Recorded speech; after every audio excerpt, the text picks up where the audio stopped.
So let's get right into it. Off-season planning, also known as building a dynasty. If we win 3 in a row, that's a dynasty, right? Or 3 of 4, 3 of 5. If we win one in the next 3 years, I'm calling this Phillies team a dynasty. It's my story and I'm sticking to it. So, like I was letting you know about at the end of the last episode, money is a little bit of an issue. We have $12 million for extensions. Now, this will change a little bit as we have some option years, some guys who will fall off the books. But basically, our owner says we have about $250 million for next season to spend, I believe, and we're only at $230. So we certainly have more we can spend, but you have to take into account that we're spending way more on development and scouting. So I'm going to use this number kind of as our estimate. If we have $12 million, and remember that's really only like $2 million because I don't have draft or international free agent. I like to have that flexibility and decide what I want to spend on those. We want to save about $10 million for those. So we have about $2 million. Our salaries page shows us, now this is the season we just finished, so the second column here is next season that we're planning for. So we've got Manny for 2 more years. I'm going to ride that out. He's 34 and he's still killing it. Barrios only 1 more year though. He's 32. He's coming off a year where he had a 4.5 FIP, which was just about league average, but an ERA that was 45% above league average. His home runs were up a bit. His strikeout to walk percentage has been down the last 2 seasons. Now, maybe he'll outpitch his peripherals again. He's done it every season, but it just kind of seems like maybe I should go out and, make like a trade for a guy like Trevor Rogers, and maybe try to get rid of Barrios' salary to try to address the rotation. So that won't really save us money, but it will get our rotation a little bit younger, a little bit better, which I think is something, we kind of, I think have ridden this version of the rotation to the end of the line. I don't know that it's a championship caliber rotation at this point, just because of the age of guys like Barrios and Nola. At some point, they've got to fall off, right? So Willy Adames is the big decision. And, right now we just don't have the money to sign him, but I'm going to try to find the money. He wants 7 years, 22. I'd love to overpay him for like a 2-year deal, like 2 years, $50 million, 25 each year. We'll see though. I'm going to start off by offering him a 2-year deal. Maybe I'll offer him a 3 with an option. He's 31. I do have some options at shortstop, but none that are quite ready yet. Like Pantoja, he's 23, but he just, he was a 2025 draft pick. He's going to start next year in AA. I think he could be ready in 2028, but 2027 is a bit of a rush, I think. He struggled in A-ball, and I just ended up promoting him to high, and he did really well. So he'll start next year in AA, and then, we've got Nicholas Perez, who is in AA, who's only the 65 range and just hasn't gotten it done with the bat yet at AA. Antonio Anderson is not a shortstop. And then, of course, we've got Nazim Nunez. He's kind of like our emergency plan in case of emergency break glass plan for next year. If we are up against it budget-wise, Adames leaves. I think Nunez could fill in for a year for us if we had to. I think he'd be below league average with the bat. He played shortstop. He played 180 innings there, and he was positive with zone rating, and his efficiency was above 1,000. So I think he could be a decent shortstop, but he wouldn't be Adames level. So let's see. Another guy who's in a similar situation. Well, Sheffield, we've got a team option on, so we've really got him for 2 more years if we want him. Lee is similar to Barrios in a way. He's got a player option coming up. So we've got him for the 2027 season, but the 2028 is a player option at $15 million. I think he will probably decline that because he's just been a really good hitter for us. So really, I think we've got him under team control for 1 more year, and we have other guys, young guys, ready to take over who could DH. We could give time to Riggio. We could give time to DeLandry. I think Mike Anthony Valdez is on the scene for us next year at some point. Maybe not right away if I want to manipulate his service time. But I think basically that is a place where I could save money to try to make a run at a guy like Adames, to try to continue to invest as much as I am in scouting and player development because I want to try to keep those cranked up. So, I think that's probably a way. Jung-Hoo Lee is probably a guy that I will move on from, even though he's been very good for me, just because I think I have cheaper replacements. Taylor Hearn has a team option. He's one of the best lefty relievers in the league, which are hard to come by. But I think that I will probably trade him to free up another $9.5 million if I need to. I'd rather, put it this way, I'd rather be able to offer Adames what he wants than keep Hearn. So that'll leave me. Bummer's also a free agent, and I don't see him coming back. He started to get injured a lot. Maybe I'll bring him back if he's really cheap. But it'll leave me with Carraway, who's a fine lefty with some minor control issues, and Luke Ellis, who will be a rookie, only pitched 22 innings for this year, as my main lefties. And then I'd bring in somebody else. But worst case scenario, I'd have Ellis and I'd have Carraway in my bullpen, but I think I'd be able to bring in somebody else. The rotation, we're obviously looking at maybe bringing in a Trevor Rogers type with Aaron Nola as the top two, then Segovia, Sheffield, and Mick Abel is what we're probably looking at for the rotation next year. Bullpen wise, I'm of the mind of a couple things. One, trade bullpen guys once they have value. If you can get good prospects for bullpen arms, do it. But at the same time, I don't want to leave my bullpen bare when I'm trying to win a championship. But I have a bunch of guys that are ready to come up. Kyle Mott is a guy who's ready to come up and at least pitch out of my bullpen. Will Karsten, my first-round pick from 2026. He only pitched 4 games in AAA, but he's ready sometime next year. Jason Diaz could be an okay bullpen arm.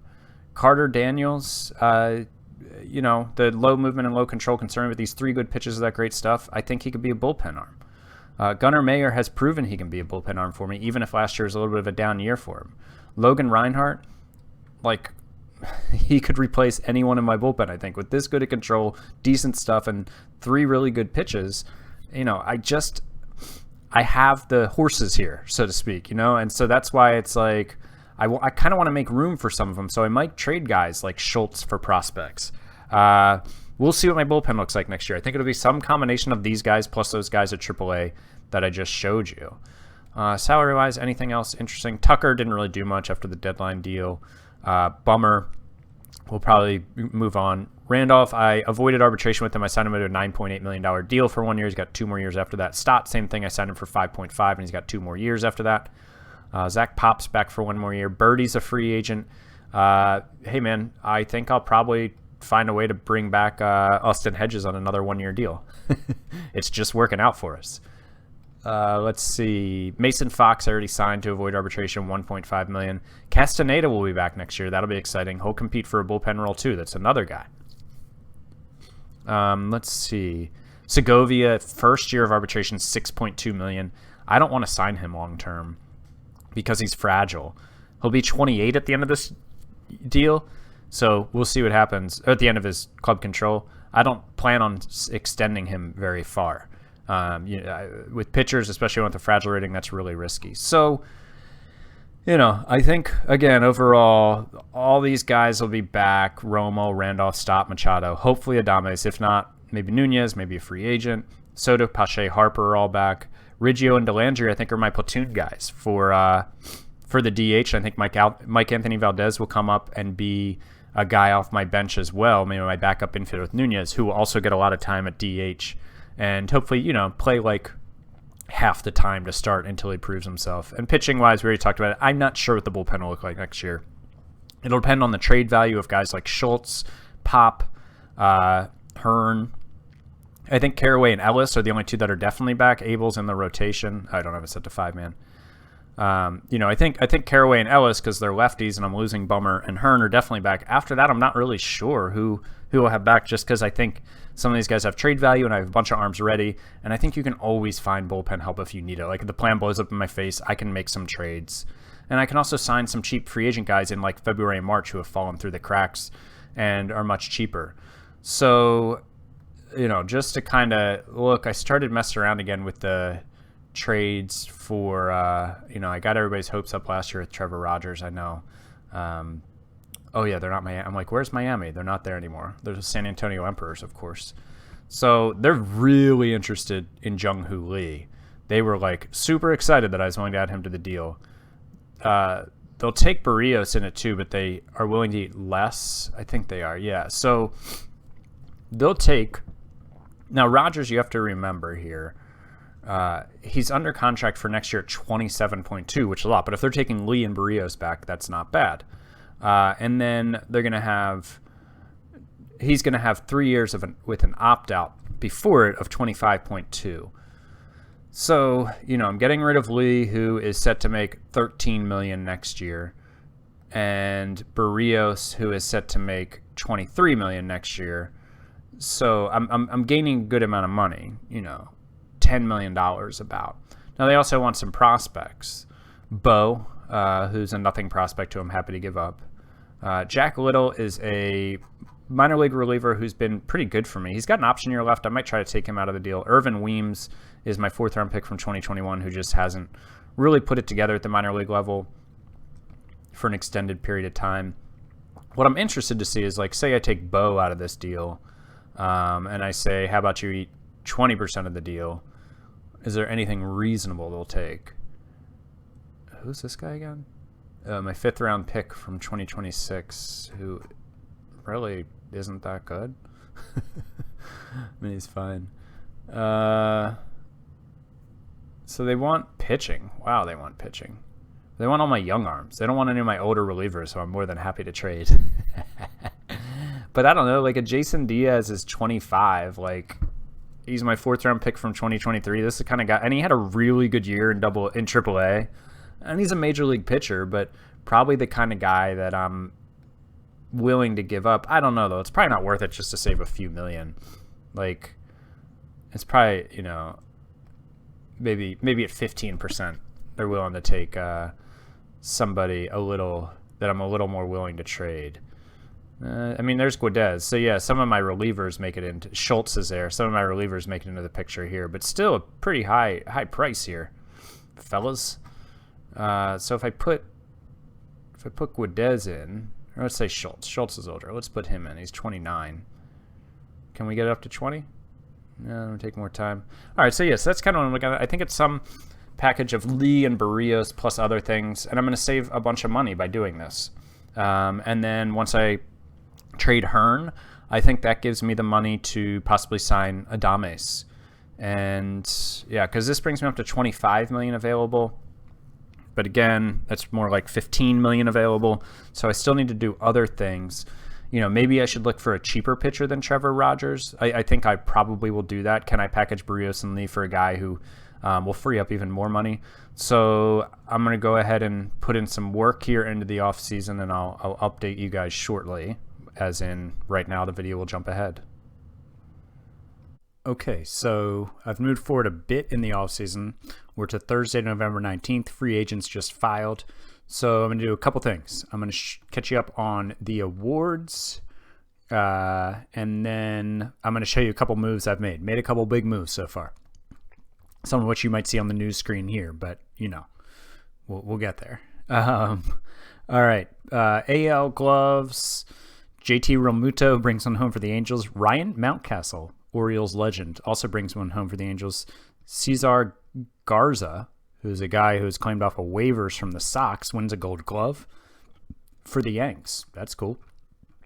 Cabrian Hayes, Kayan Paris, Sal Frelick, Parker Meadows, Spencer Torkelson. I believe those are the same 3 Gold Glovers as last year in the AL outfield. NL, Drew Romo brings one home. The rookie brings one home as a catcher. And the only other one we got was Pache in center. Freddie Freeman, Luis Guillorme, Arenado still doing it, Lindor again, Austin Meadows, Alex Verdugo round out those gloves. Best AL reliever is Ben Specht, who they acquired from Atlanta. This guy was drafted in the 2nd round, 37th overall by the Tigers in 2022 and was released by them less than a year later. Okay. And the Braves gobbled him up immediately and then traded him, and he's now the best reliever in the league this last year. 2.9 WAR with a 1.46 ERA. In the NL, Zach Littell winning it again this year with the Dodgers. Only 2 other people got votes. Taylor Hearn of the Phillies, Zach Pop of the Phillies. So pretty good showing from our bullpen. AL Silver Sluggers, Adley Rutschman, Zach DeCenzo, who put up 7.6 WAR and 56 home runs for the Rays. Luis Arraez, Lost my place. There we go. Marco Luciano, Wander Franco, George Valera, Mike Trout, still doing it. 6.2 WAR. That's crazy. Julio Rodriguez and Juan Collado, who I don't know. 2021 round 6 pick. Cool. NL Silver Slugger. The best team in the league didn't get a Silver Slugger. We didn't have anybody. Luis Campusano, Keston Hiura, the Brewers, Luis Garcia and Chris Bryant of the Nats, Corey Seager on the Dodgers. Then we've got Yelich, Acuna, Robert Hassel III in San Diego, Isaac Pacheco in the Brewers. Amazing how many guys, like Yelich still doing it at what age? 34, Seager, 32, Chris Bryant, 34. Keston here is probably not too old yet in this game, 30. So that's pretty crazy, though. We didn't get one. Rookie of the Year, the O's. Their first-round pick from 2021, Brady House, got second, but Cameron McGee, who they acquired in 2022 in a deal for Paul Fry, he won AL Rookie of the Year by posting 3.4 WAR and a 134 WRC plus in 454 plate appearances. Go O's. NL side of things, no Phillies. Bryce Martin Grudzelanek, number 1 prospect in baseball, 9th overall pick in 2021. Put up 3.5 WAR and a 113 WRC plus. Alex Cora gets AL Skipper of the Year. Joe Girardi, NL Skipper of the Year. Let's see, what else do we need to hit here? AL Cy Young, Emerson Hancock gets all first place votes. Put up 6.6 WAR for the Mariners. Way to go, Emerson. Thomas Ponticelli for the Guardians. Brett Sulages, who's this guy? First round pick, 10th overall in 2022, and he's already finished 3rd in the Cy Young. I guess he's out of college because he's already 27. And then the NL side of things, Lucas Giolito with the Cardinals wins it. 3.02 ERA, led the league in Ks, K per 9. BABIP, he had 16 wins. So Lucas Giolito brings it home. Aaron Nola got 9 first place votes, finished second. Christian Hernandez, former Phillies prospect, got 3rd. Luis Barrios got some votes. And that was all in terms of us. There's our friend Trevor Rogers getting some votes. AL MVP was Zach DeCenzo, followed by George Valera of the Red Sox, followed by Wander Franco, Julio Rodriguez, and Andrew Vaughn, Bo Bichette, Mike Trout, and then Khalil Watson's there, Gleyber Torres, Adley got a vote. Cool. All right. NL, we didn't have anybody finish near the top, which makes sense. I mean, Manny led our team in WAR, and he only put up 5.2, so we didn't have anybody with a monster season. We just are a really good all-around team. But Acuna, Seager, Hiura, Tatis, Yelich round out the 5. And then we got Machado down here getting 54 second-place votes. Harper got 8 second-place votes. That was it for us. And then I think those are all the awards, right? Yeah, we got through MVP. So what did we do? Well, you notice free agents have filed, and Willy Adames is still here. I signed him to a deal that I don't love, but a deal that I wanted to do. That's the thing when you're the Phillies with a huge budget. You know, if I was like the Rays or something, or really a team outside of the top 5 budgets, I wouldn't be making this deal. But he's 31. He's one of the best shortstops in baseball. 4 years, $86 million deal. I'll pay him $20 million each of the next 2 years, and 22, then a player option for 24. You know, I've got Manny for 2 more years. Bryce is getting older. Nola's getting older. I figured this contract is all about 2027. And like I said, the only reason why I would give a guy a 4-year deal when I really just want him for 1 is because I have a huge budget and I can afford to do it. And I can also get rid of him if I need to later in the deal. So Willy Adames is back on a deal that I don't love, but I like it for next year. I like it for going for a 3rd straight championship. And on the pitching side of things, we made a blockbuster. We finally brought in Trevor Rogers. It's been rumored for a year, last offseason, trade deadline. Finally, at the age of 29, the 3-time All-Star, one of the best pitchers in the league is here. Now, he's got 6. It's a 6-year deal, but he's got 4 left, but just 1 before the opt-out. Now, the Emperors are paying 25% of his salary. So he's at 27.2 this year and then 25.2 each of the next 3. We'll see if he sticks around for that. I'd be surprised if he does. I mean, he's led the league in starts the last 3 years, WAR the last 2 years, FIP minus the last 2 years. This dude is an ace. We gave up a lot. So we gave up Jung-Hoo Lee, everybody's favorite designated hitter. I mean, he's a really good hitter. 25 to 35% above league average. For me, he put up a 131 WRC plus over 3 seasons, 31% above league average. But we just need to get cheaper at that slot. So Jung-Hoo Lee is gone. They did also, let's look at Barrios first. They took Jose Barrios and all of his salary, the $23.6 million. They really liked the deal less with Barrios in it because of his salary. And he's also 32. He's getting older. His peripherals have gotten worse each of the last 2 seasons. He could go and give them a really good season, but I feel much better with Rogers in. And I was also able to get more budget room because of the deal. Now, that wasn't all that I gave up. I also gave up basically my entire bullpen. No, not really. I didn't give up either Hearn or Pop, who were the second and third best relievers according to the awards. I didn't give up either of them, but I gave up Andrew Schultz, who was excellent for me last year, the 1.75 ERA, but he's 29. And basically, I just feel like I'll be able to replace him. And man, it keeps going. Drives me crazy that the back button does that this year. Yolvis Guedez, a guy who put up a 2.78 ERA and 0.8 WAR, 1.8 RWAR for me last year. 26 hurts a little, give him up, but again, when you can get this much value for a reliever, you take it. And then Jack Little, who is a good pitcher who deserves a shot at the major leagues, who hasn't gotten it from me, but he pitched awesome in AAA for me last year. He's been in AAA 3 straight years. He deserved a shot. So we get Trevor Rogers back. Now, we'll go over our bullpen in more detail, but basically Fox, Pop, and Hearn and Carraway are all back. And after that, the next 4 are going to be young guys as of now. Our rotation's looking like Nola, Rogers, Segovia, Sheffield, Abel.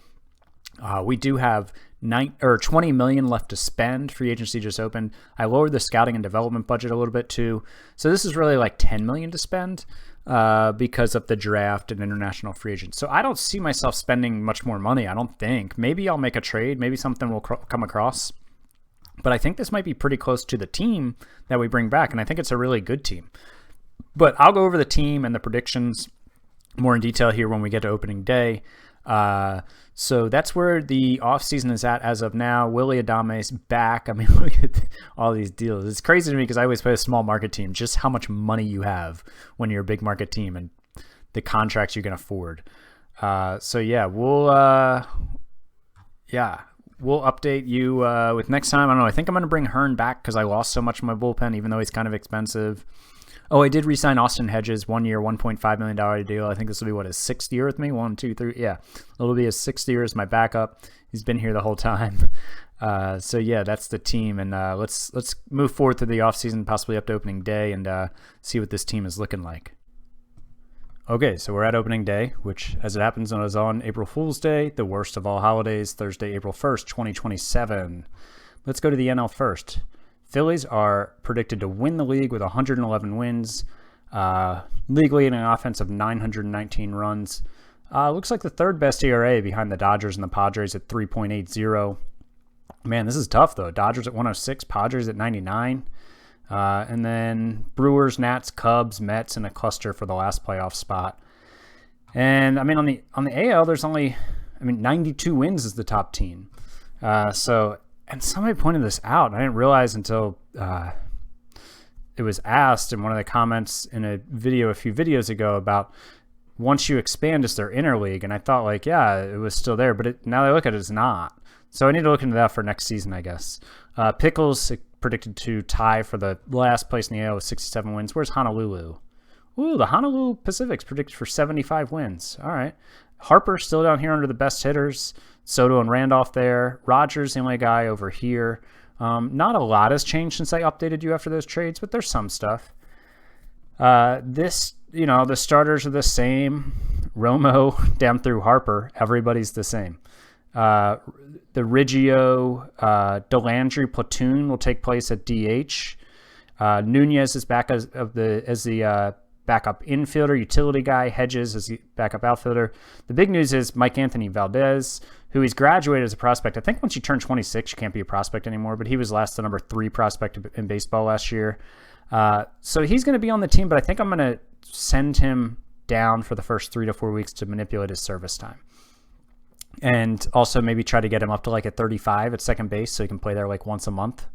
without it being completely horrifying. So this is what it looks like eventually. You know, Riggio will start at DH against righties. Valdez will get a lot of playing time. He'll get some at first base, some at third base, some at second base, but pretty limited.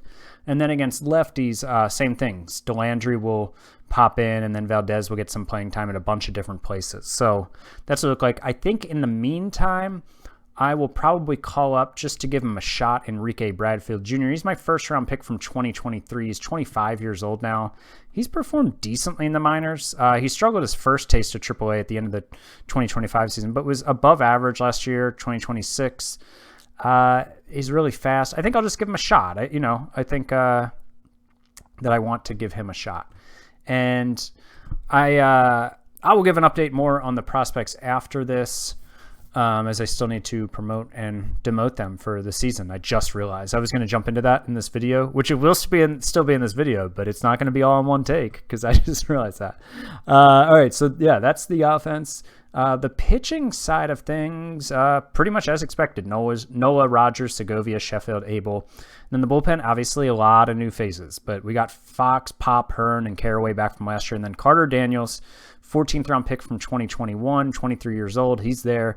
Luke Ellis, who played with us some last year, 24 years old, 17th round pick from 2021. So a couple deep finds in the 2021 draft now in our bullpen. Kyle Mott, who we traded for in 2024, he'll be there.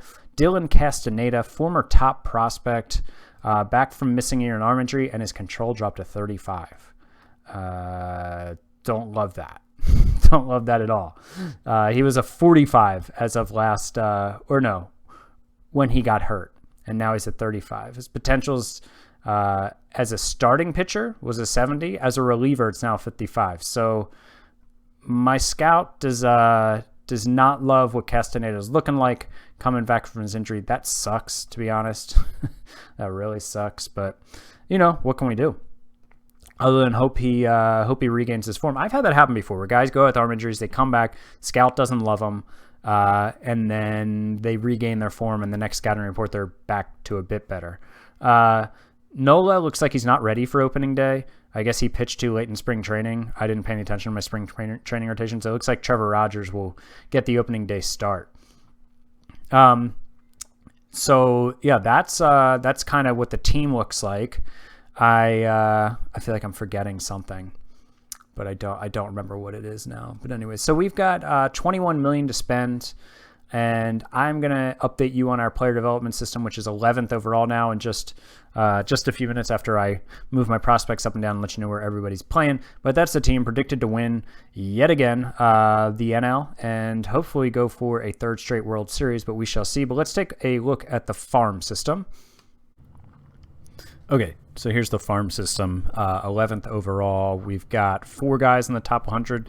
We've had a bunch of guys graduate recently. I mean, Drew Romo, Castaneda, Mike Anthony Valdez, all guys who were top 100 are no longer qualified. So let's go down it. I'm going to show you some of the guys here, and then I'm going to show you some via the short list that I use on the prospects that I control.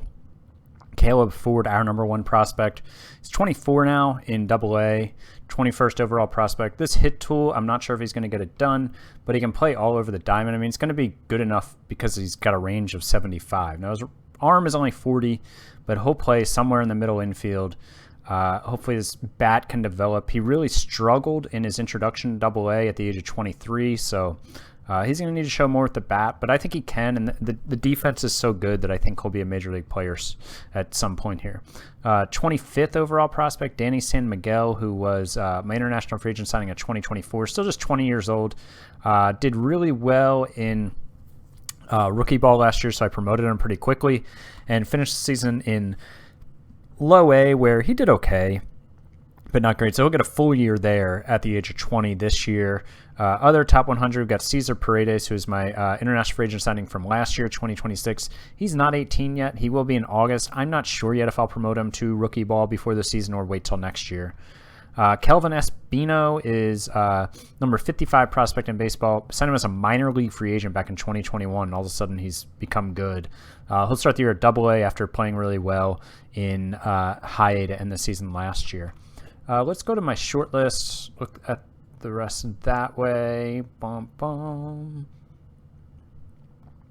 some minor leaguers, and let's look at the pitchers first here. So we've got Joel Billingsley, 4th-round pick from 2025. He's in high A after having a really good year in rookie ball. He'll skip low A because of his age. And Ethan Doss, who's a two-way player. You can see his pitching ratings here.